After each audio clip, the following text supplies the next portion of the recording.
Everyone needs your prayer. This is a call for you to increase your prayer life, the length of your prayer life, the description of your prayer life. This will expand your heart, your understanding. This will consecrate you. This will free you from judging people. Okay? People need your prayers. It's time for you to do more than just pray for yourself. Pray for your finances. Pray for your love life. Pray for the people you know. It's time to pray for the homeless. It's time to pray for people city by city, state by state, country by country, continent by continent.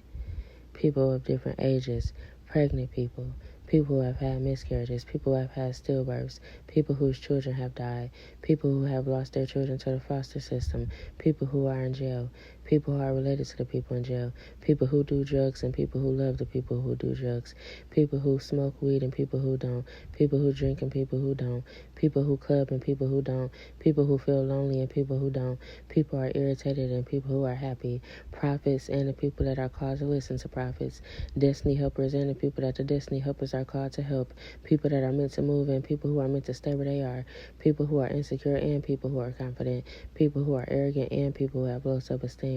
Pray for people who are narcissists and pray for people who experience narcissism. I need you to do what God has called you to do. The world needs you to do what God is calling you to do, because the world is dependent on your prayers. Your prayers are attached to people's breakthrough. Yes, God has the power, but God has given you power, and God wants you to exercise your authority. This is a part of your growth. It is not only about physical activities. It's not only about physical activities.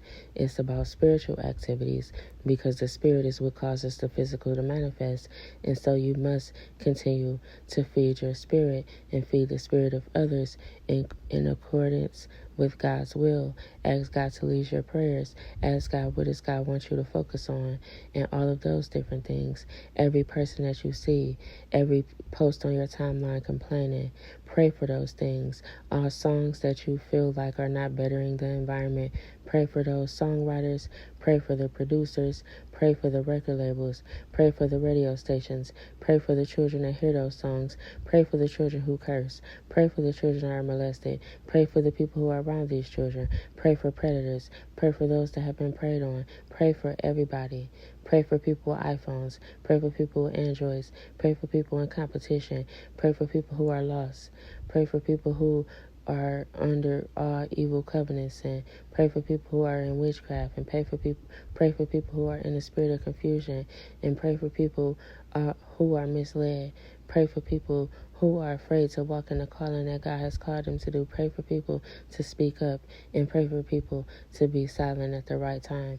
This is why you need to know what you need to pray for, because you could be praying for somebody who needs to speak up when they need to stay silent, so God can give them the words, because people can speak out of turn. Ask God to guide your words. Do not pray what you think somebody needs. Pray for God to guide you what you need to understand, guide you to what you need to understand about that person, and then pray for them, because God will correct you at everything that you project onto people. I have a prime example for that. I used to pray about my mom changing her ways, and God would tell me I'm praying for her out of judgment, and praying for her out of fear.